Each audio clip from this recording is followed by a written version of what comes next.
Welcome to Reckless Paradise, everyone. I am your host, Marissa, and I'm here with my co host, Dystro. Say hi. Hello, everyone. I'm going to apologize ahead of time. I have a cold, so my throat is a little bit wonky, I guess we could put it. Anyways, happy Thursday, everybody. I hope everybody has had a good week so far, a good first week of December. It's actually been a pretty good week so far. Lots has happened, and all in a good way.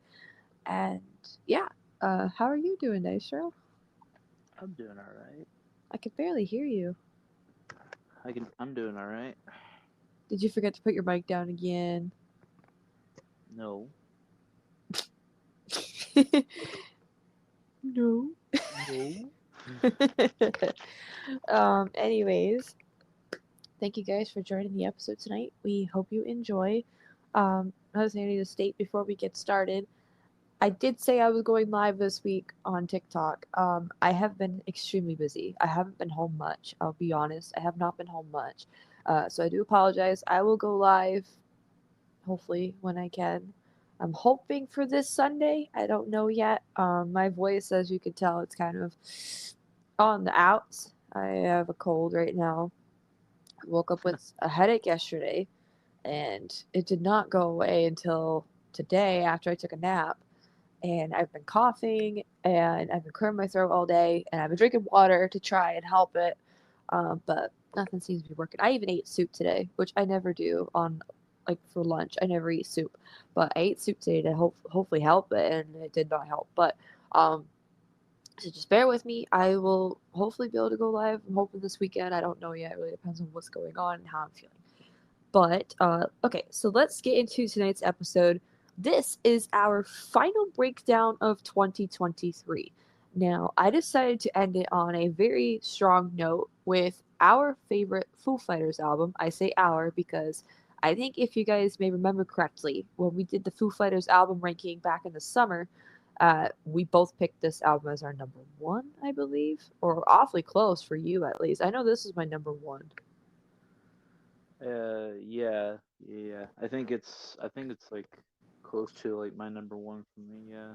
It's a fan favorite for us on the show. This is their 1999 album, There Is Nothing Left to Lose. This is the only album where you see the Foo Fighters as a three piece with Dave, Taylor, and Nate. At this time, Pat had left. I was still kind of surprised when I found out how that went down when I watched the Wasting Light documentary. Um, but yeah, Pat had left at this point. They were left at this three piece. Nate almost left too because Nate's old band was getting back together. They were rejoining each other, and Nate eventually was going to go back to that band. But Nate ended up staying. He ended up calling Dave back the next morning, like, "Hey, I'm staying. Don't worry, I'm not going anywhere." Blah blah blah. Um, so that's a little bit of backstory behind this. There are 11 tracks to go over here, and Dystro did the honors and took notes for I think every track you said you found a meaning for, correct? Yes. That's amazing because sometimes we have issues finding meanings for some of these album songs, and it gets frustrating when you can't find one and you kind of have to come up with something. It's like, oh my god, what are we going to tell everybody? Hmm. What are we gonna do? What am I going to do? Uh, anyways, so let's get into this breakdown.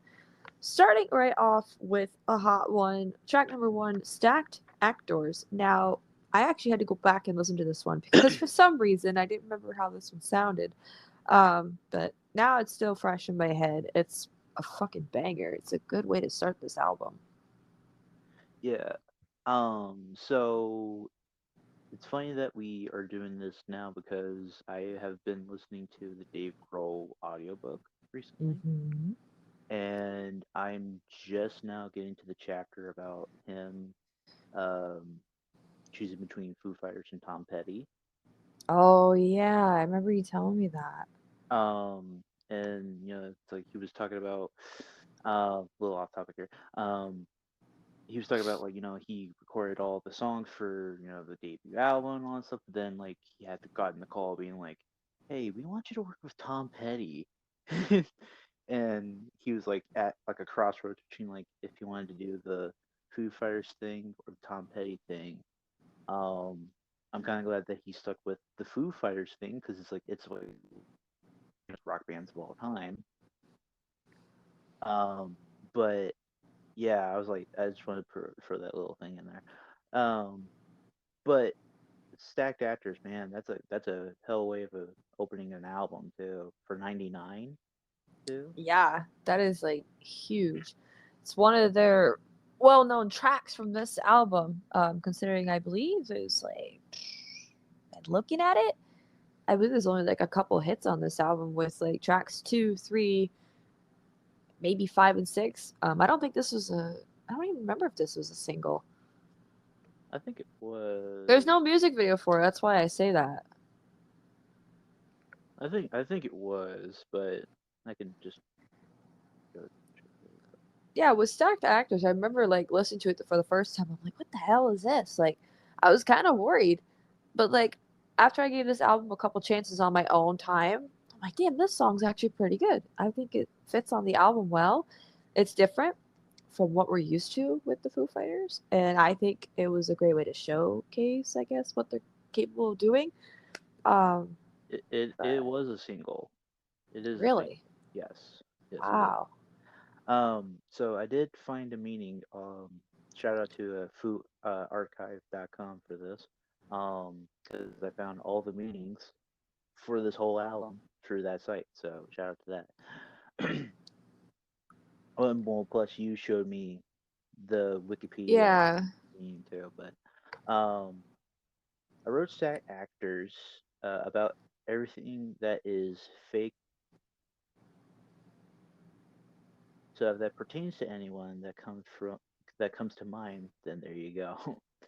It's about having nothing better to do than trying to be other people. It really grows me out. Actors, just in general, makes me fucking sick.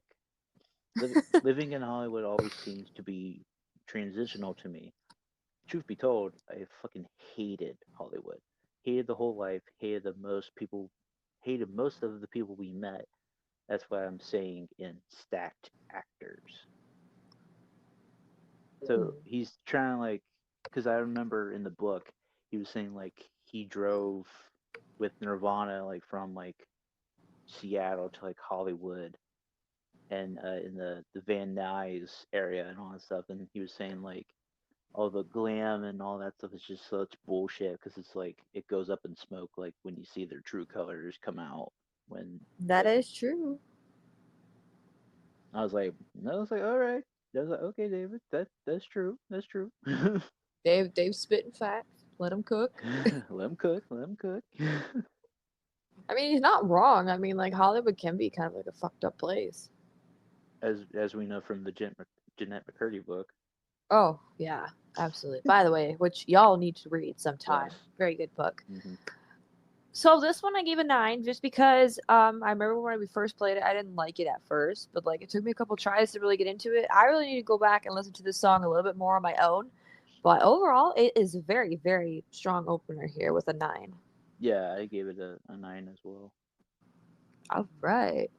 So, track number 2, I mean, come on. This is like a fan favorite titled Breakout. I mean, come on. Come on.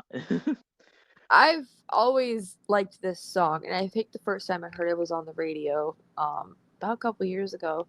I love the music video too. Going to the movie theater, and Dave's trying to be all like squeaky clean. How do I say it?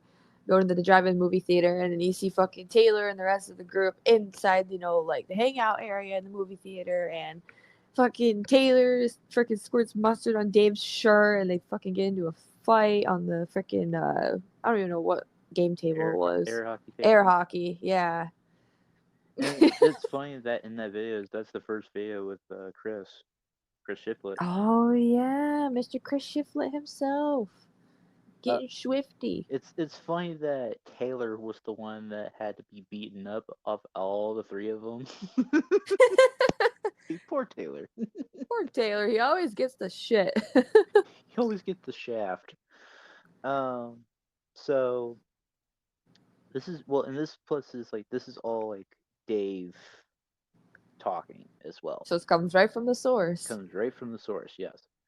When we were recording Breakout, the band had told me to tone down because the neighbors were giving dirty looks and threatening to complain that someone was getting murdered.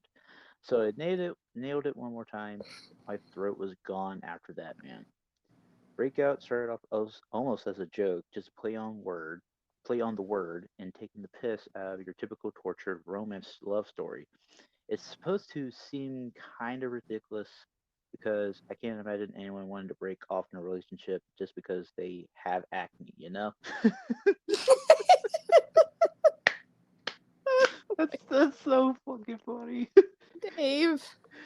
um and plus the movie that's in the music video, it's Me, Myself and Irene with Jim Carrey in it. Jim Carrey and fucking Dave's like licking his teeth. He's like trying to like make an impression or something of him. Yeah, It's fucking funny as hell. yeah, and then because it's like in the movie, he has a split personality, and I think that's what Dave is like doing in that music video because it's like he's trying to be all nice and clean and all that stuff, but then Squeaky it's like, clean. but then when he gets pushed too far, it's like he gets he gets angry and becomes that with like all the black in the Yeah. later part of the video, and it's like I love that the side by side of him, like the squeaky clean one's like all like just happy to be there and all that stuff, and then on the other side, he's like he just like focused and straight, and he's just like, like Yeah, like when you see like there's a couple parts in the video where it's like there's the face of Squeaky Clean Dave and like the face of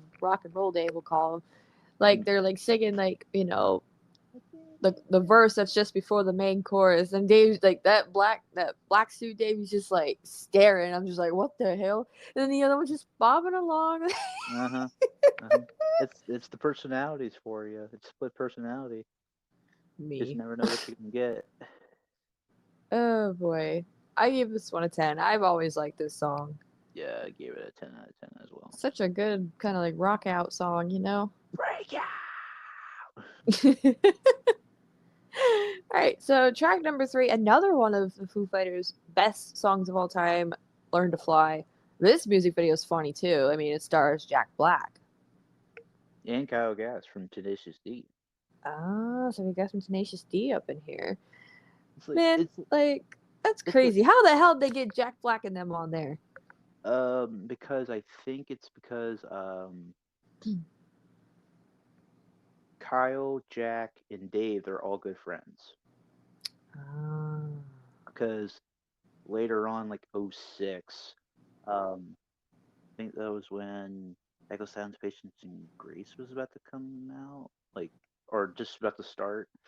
Um, Tenacious D did a movie, Pick a Destiny, and Dave Grohl's like at towards the end of the movie, he plays Satan, and he plays drums and guitar.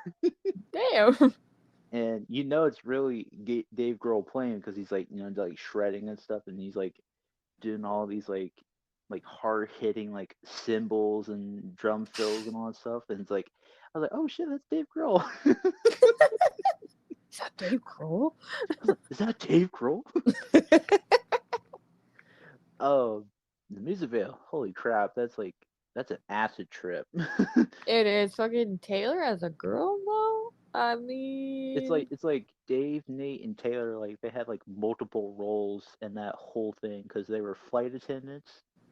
Dave, Dave and Taylor, they were in like fat suits oh yeah, and fucking Nate was in the middle. in the middle, and then Nate was like as a baby, like you see Oh his head. yes, and then like they're just regular people, Yeah, and then and yeah, then there was regular Dave as people. the girl, like with a fan with the CD, wanting the CD signed by Dave, who's sitting in the regular seat, It's just and then they're fucking that's so funny. pilots. They were fucking pilots at the end. Yeah, they were pilots, and Oh. Tenacious D being like uh technicians or something. Like Kyle is just like vacuuming. It's like it's just and then you see Dave come on as like one of the flight attendants. He's just like he's just feeling himself. I was like, oh my god. um, but Okay, so for the meaning, sorry to trail off there. It's about the search for some sort of inspiration, the search for signs of life that will make you feel alive. It's actually one of my least favorite songs on the record. Ooh. What? I think it's just because like it's kind of mellow, and maybe that's because like he's just like he wants to like no pun intended, but break out and like Break rock out out. and shit. I mean, I mean, I'm gonna disagree with Dave on that one. I like this song on the I've record. always liked this song. I hear it on the radio like almost every day. I hear this song. Yeah, I hear the song on the radio like a lot too. Golly. But I gave it a 10 out of 10, obviously. Well, yeah, I mean, plus Taylor as a girl. I mean, come on, bro. You did not watch that video, not try to, like, like, not look down. Anyways, shut up. Anyways, track number 4 goes into Give Me Stitches Now. There's actually a transition here at the end of Learn to Fly. It transitions into Give Me Stitches if you're listening to the album from start to finish, which I thought was pretty cool. Also, another thing we kind of left out with Learn to Fly, or not Learn to Fly, Breakout. With Breakout in that music video, you actually hear a little snippet of Generator at the start of the hmm music video. hmm Yeah, because I had saw the music video before, we were like we have even like did the pilgrimage, and I was listening to it, I was like, is that Generator? I was like, huh. And then when we watched it together, I was like, oh yeah, like at the beginning there's Generator right there, and you're like, oh, I didn't know that. I was like, yeah. Um, all right, give me stitches. That also got brought up in the book as well. Um, give me stitches is sort of a song about a relationship that's dysfunctional, to all too real, and two people who can't get enough of hurting each other and making each other crazy. Why is that every relationship in America right Yeah, 2023 relationships are ass. Overrated. I never thought of it that way. Like, I've always just liked the groove of "Give Me Stitches." Like, I've always liked that song when we first heard it. now? It's just like, like I love like that riff, and it's just like it just has a good vibe to it. I don't know what it is. Like, I never thought of it that way though. That's interesting. I'm going to go back and listen. It's very catchy. Dress me up in stitches. It's now or never. Yeah, it's very catchy. Very a 10 out of 10. I'm going to give it a 9.5 only because I don't hear it a lot. That's fine. That's fine. Just That's ready for fine. watching club. Just No, no, that's for other episodes. That's not for breakdown episodes. mm-hmm. Right. That's for album rankings. Anyways. Yeah. Okay, so moving on to track number 5, one of my personal favorites, Generator. I mean, the opening. Come on. We're like way off on our impressions on that.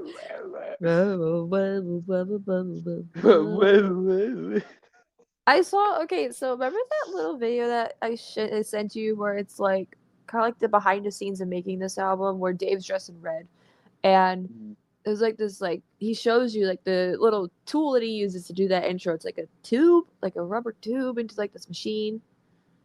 mhm.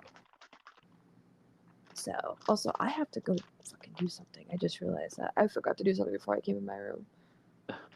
Crap. You can go over the meeting real quick and then just discuss some more stuff if I'm not back. I will be right back. I am so sorry. Uh, wow. All right. So the meaning that I got is that the song is everything I liked about our band. It kind of has that melancholy pop punk buzzcocks kind of thing to it. It also has some weird classic rock in it. And I kind of agree with that statement because it's like the opening alone is just like it's very classic rock feel to it. And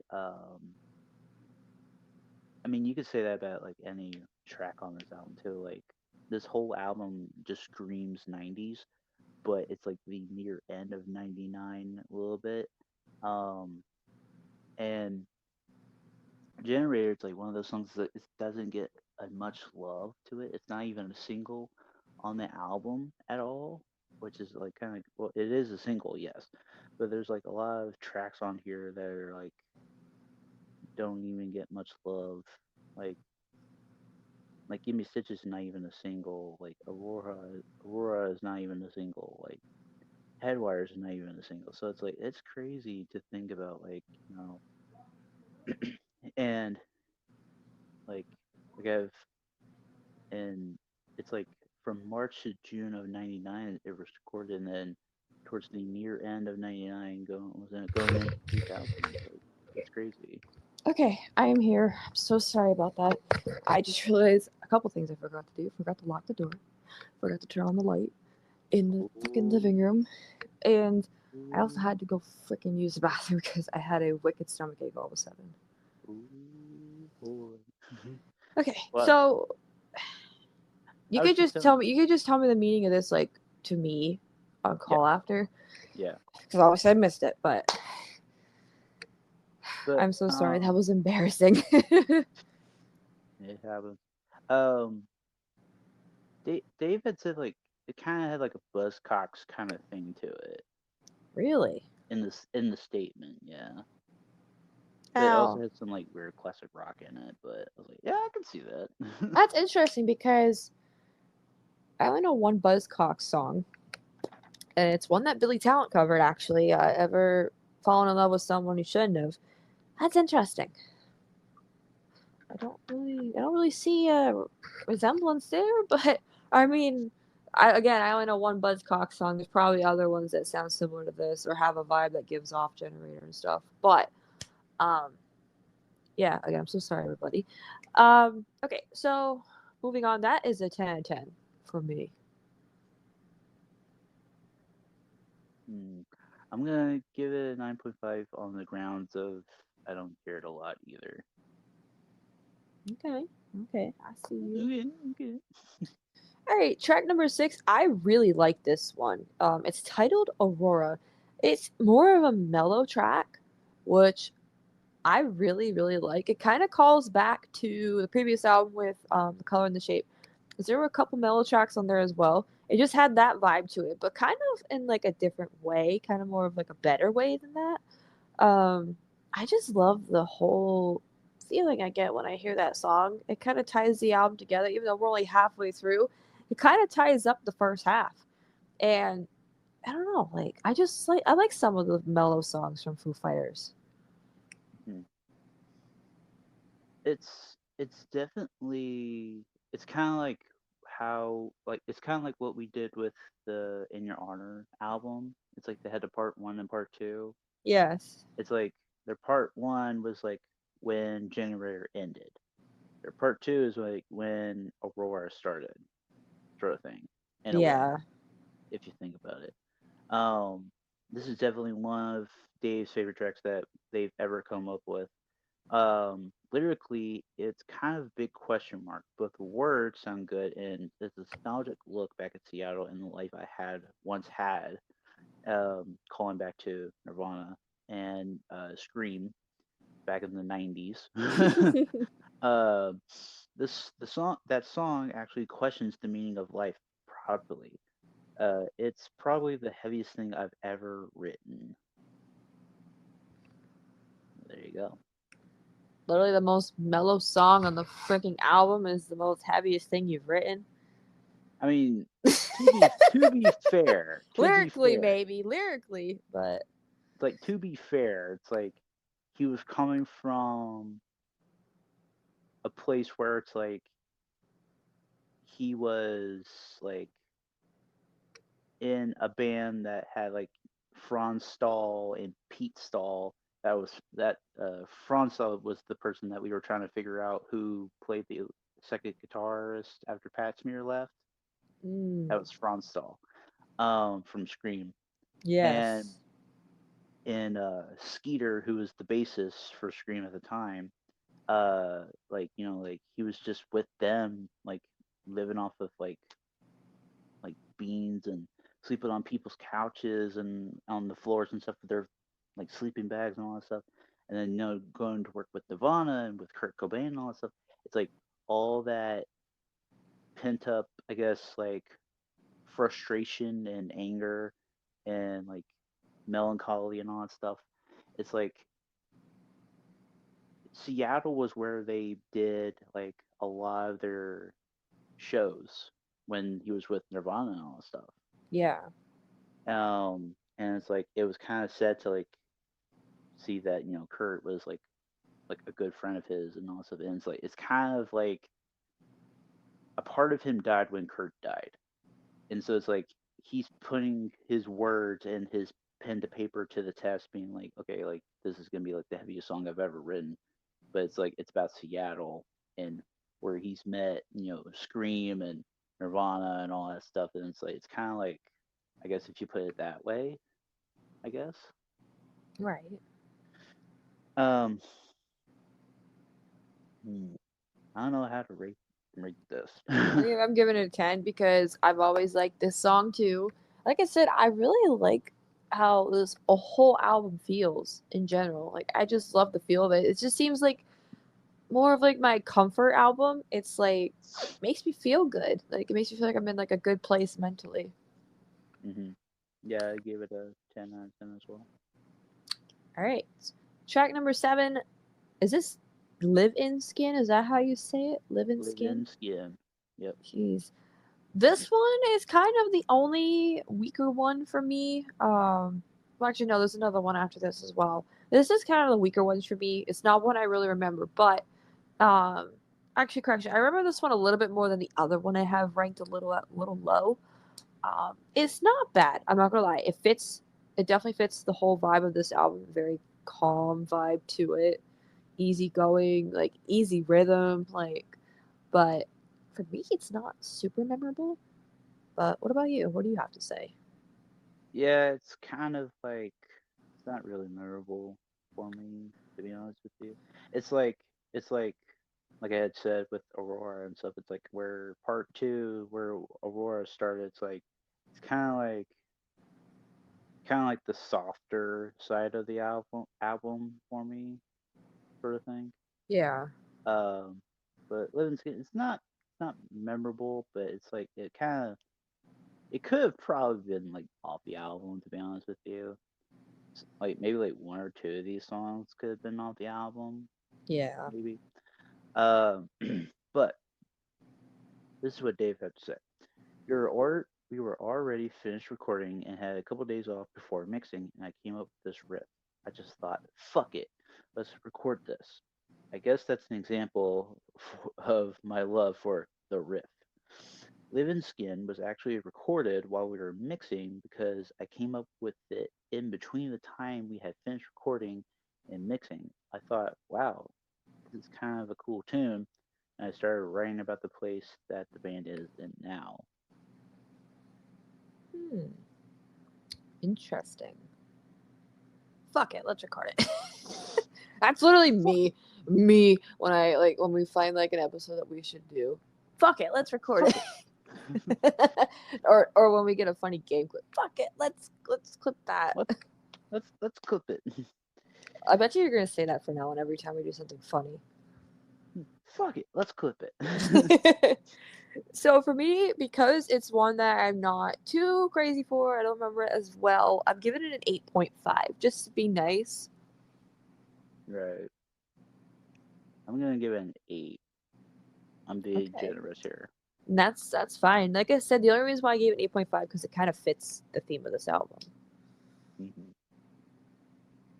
All right, track number 8, another one that really stands out to a lot of people, is titled "Next Year," and in the music video, I believe Dave is literally going to space. Yes. um, but yeah, it's like it's the remake of the Apollo 11 mission. Yes, Dave going to space. Uh, I like this one too because yeah, it's a mellow one, Uh, but I love the guitar work on this one, like the main riff of it. It's just oh, I get goosebumps every time. There's another song. There actually two other songs on this album that give me that feeling. Um, I've always liked Next Year. I think the first time I heard this one as well was on the radio back in the day, and I don't know, like it really fits. Like this whole album, it's just good. so I was just looking at the Wikipedia thing on it. So Nate was golfing on the moon in the music video as well. Oh God. This is a nod to Alan Shepard during Apollo 14 mission, I guess. Hmm. Okay. But this is what Dave had to say. It's kind of short and sweet. So he said, "Next year is a piece of shit. The song is so stupid, it's weird." Fuck. Short, sweet, to the point. Well, shit. I guess so. Next year is a piece of shit. The song's so stupid, it's weird. Jesus I Christ. mean, come on, like, come on. Come on. This song's so good. How is it a piece of shit? it's I don't know. Fuck, I mean, fuck it's Dave. Dave. It's Dave. I think he should probably just silly. Of course. But So so this is what Spin Magazine had to proclaim on this. It said proclaimed as a power ballad in the Wonderwall sense, hmm. remarking that Actually. the band are at their loveliest when aping peak popularity Britpop. That's what Hmm. Spin Magazine had to say about that. So it's like a mix of a ballad and Wonderwall. Man, could you imagine if friggin' Foo Fighters did Wonderwall? Holy crap! No, no, we are not going to imagine that. I mean, come on. I gave Get this a 10. hmm. I'm giving it a 9.5 on the grounds of I just don't hear it. There's a lot of songs I do not hear a lot. That's just because my Spotify playlist is so big. Even though I have playlists like with all the songs that we've listened to and all that stuff too, it's like there's not a lot of time in the world to like listen to all these songs, people. Just letting you know. I'm only one person. It's okay, and I get that. I went back and listened to this album back in November on my own just because I really wanted to. And I'm like, let's do that for a breakdown episode. Like, fuck it. Let's just do it for a breakdown episode to end the year and end it on a good note because I really thoroughly enjoyed this. Right. So, number 9. Oh man, like when it comes to my favorite song on this album, it's a tie between this one and the closer. Number 9 is titled Headwires, and I actually had to go back and listen to this one after we did the album the first time because I was telling myself, huh, what's that one song I really, really just started to click to? And it was this one. And this was my most played song on Spotify for 2 months. Actually, no, it might have been 3 months too because I think I did it in August. And then September and October, I was listening to it constantly. Like, it's so freaking good. And it's probably one of their most slept on songs. I just love the whole vibe to it. Like it just screams autumn. Like you ever just have that one or two songs that scream a season to you? This one screams autumn, like early autumn. Right. I get that too. It's like it's kind of weird to be honest with Hit you. fallen leaves. God. I mean, it's like if certain bands had come out with like Christmas albums and all that stuff, it's like we would never hear the end of it. I mean, well, AC/DC with Mistress for Christmas, that's a different That's issue. That's a different issue a though. different issue. But apparently this song is a tribute to the Rolling Stones' "Tattoo You." Hmm. Apparently, You and should that's what Dave tattoo said. you That's what Dave said. by the Rolling Stones. Oh, that's that album that has little T and A on it. Ooh, and it has Start Me Up and Hang Fire. Okay, Dave, I officially have more respect for you. That album is really good. That album is really, really good. Um, for those of you who are wondering, I am a Rolling Stones fan, as a lot of people may or may not know. And man, I love that album. Like, I'm actually kind of thrilled that that's kind of their take on it. That album came out in '81. Oh my god! And it's their 16th British album and their 18th American studio album. Wow, Jesus. Dave, I fucking love you, Dave. Um, that's maybe that's why I like that song. It kind of just drew me in. I didn't even know that. Like that song really just drew me in before I found out any of that. Wow, hats Okay. off. There you go. Hats off. That's a 10. Just based on that alone, that's a 10. What about you? So I am going to give that a 10 as well. Bass. When? Phase. My voice just cracked because like my voice is Phase. starting. My fucking voice is starting to go. We're Um, gonna cut that. no. Anyways, so moving on. Track number 10, Ain't It the Life. This is the other one that was kind of a weakling for me. It's very mellow. Not very memorable for me at all. But again, it kind of fits the album in a way because there is quite a few mellow tracks on this. Right. It kind of reminds me, in a way, of um, like a '70s like Fleetwood Mac, in a way, like how Mm-hmm. mellow it is. And that's what basically like Dave had said. Like he said, that's what happens when you listen to too much mellow '70s gold Fleetwood Mac type stuff while recording. ain't the Ain't It the Life sounds like an Eagle song or something, and I hate the Eagles. Damn. Oh, damn, that's cold. It's about Welcome to the Hotel California. California. um, but he also put it's about living the quiet, peaceful Virginia life. So like into the life of like the Virginia life, it's like it's very peaceful, it's very quiet, and it's like there's not like a lot of traffic around you, like some people, like some places. But it's just one of those like easy life songs. Yeah, and plus like he used to live in Virginia when he was younger, so Yes, I remember him saying that in the documentary we had watched. But damn. So basically, the title speaks for itself. It's one of those just like thankful to be alive, like easy go and drive down the road at 55 kind of I things. can't drive. No, no, no, no, no, no, no, no, no, no, no, no. No, no, no, no, no, no. Anywho, I give it an 8 just because it's not as memorable for me as Living Skin. Living Skin, I remember just a hair more than this one, but I gave it an 8.5. okay, that's good. All right, final track titled MIA. Man, my lord. They picked the.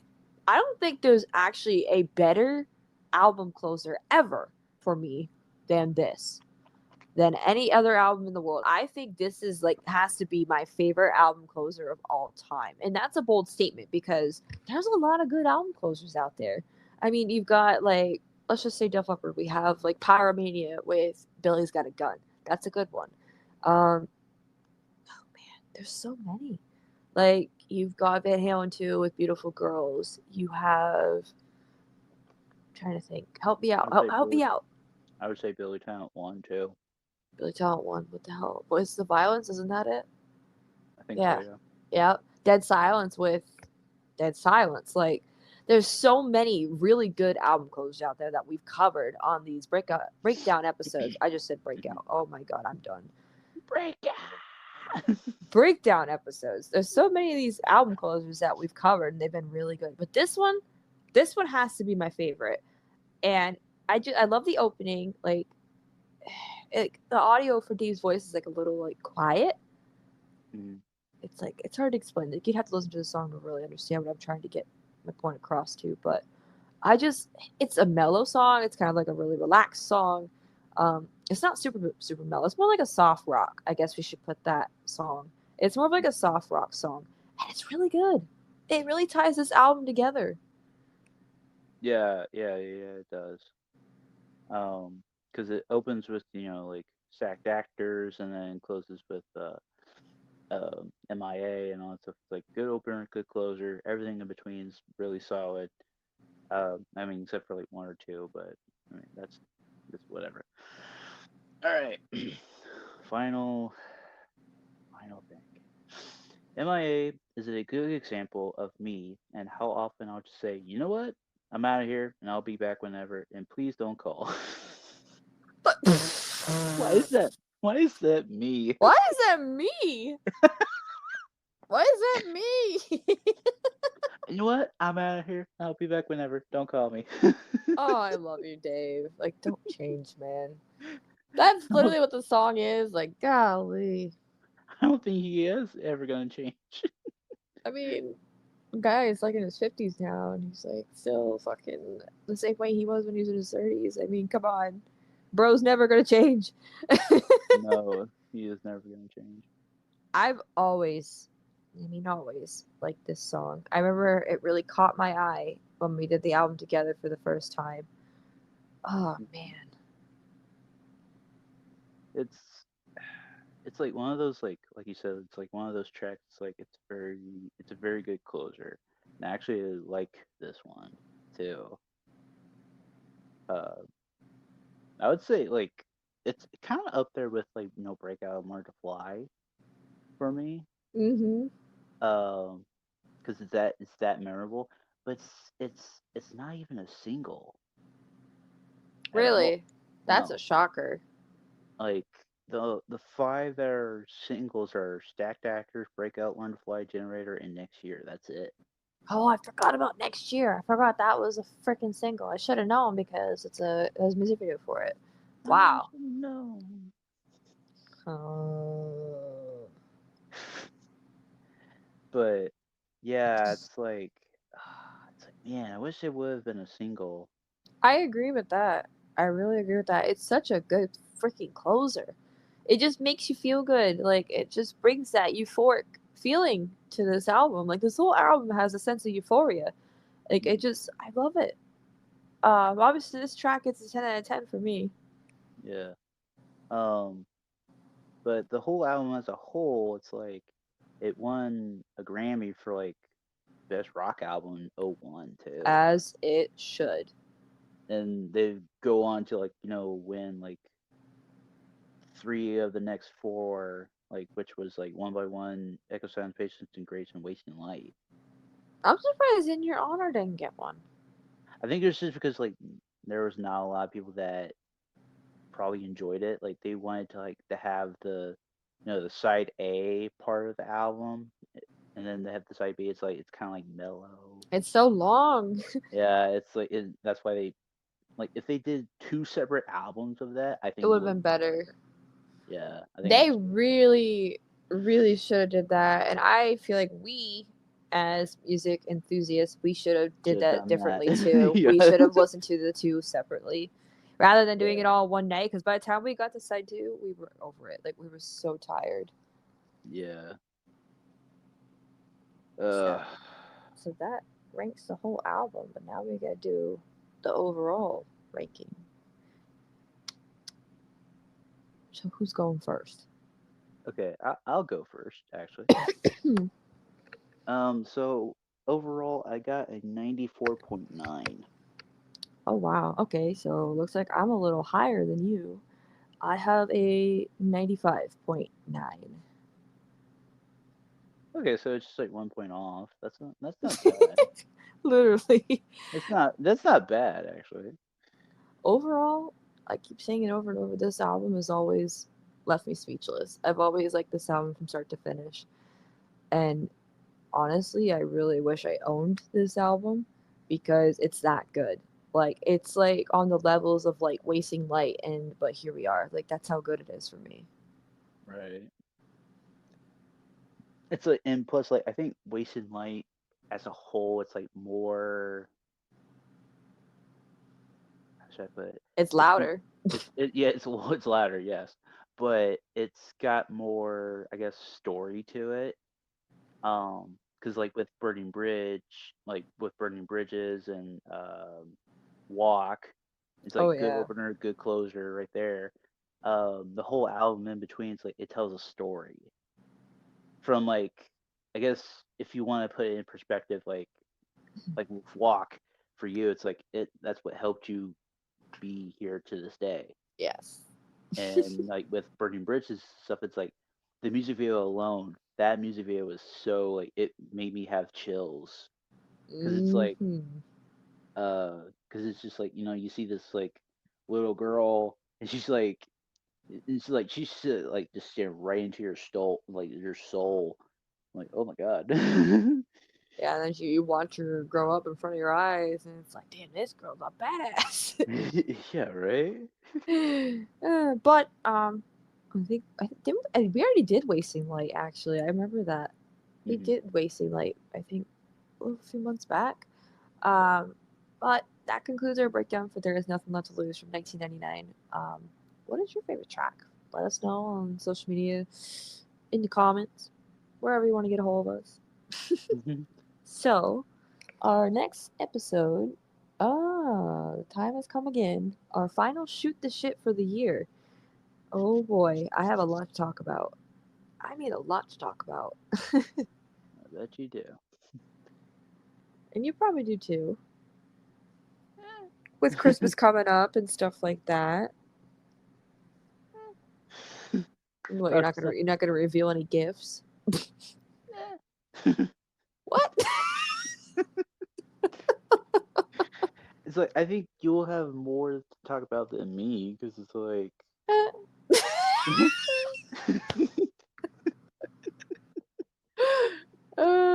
But that'll be on Sunday, so stay tuned for that. But also I'll be right back again. You want to do your song of the night? sure, I got it. So for my song of the night, I am going to go off of "There's Nothing Left to Lose." I'm gonna do. I'm actually going to do the closing track "MIA." Okay, Um, I- there we I'm gonna do the closing track "MIA" for go. my song. Ooh, good pick. Also, I thought my fucking cat was gonna do something. I was like, what the fuck? So MIA, closing track. That's your song of the night. Yes. Honestly, good pick. I think we've done it before. I don't care. Like it's been forever. Yeah. Um, so MIA, that is our closing track for the night.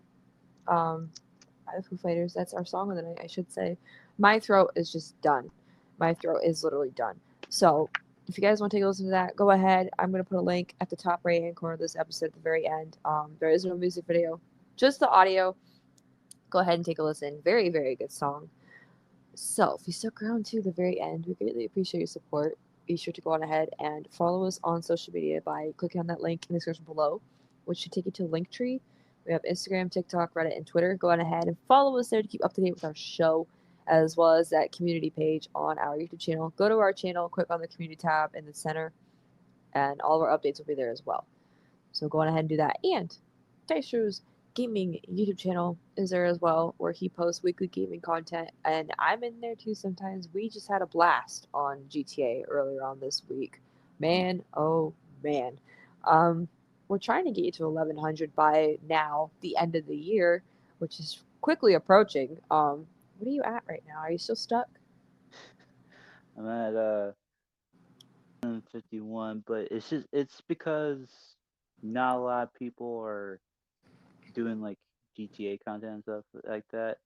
But hey, I'm just glad that I got to 1,000 at the end of the year. To be honest with Hey, you, and that's huge. And we just hit 200 on Thanksgiving Day yeah, as a uh, podcast. That's crazy. yeah, we're at I think time of recording. I think we're at 206 right now. Yep, we are. I looked at it before we started. Um, So yes, go on ahead and give Dystro some love on his YouTube channel. Share his stuff around. Go subscribe. Once again, take a listen to tonight's song of the night, MIA by Foo Fighters, and that's it. Thank you guys for listening, and I will catch you guys this Sunday. Peace. Peace.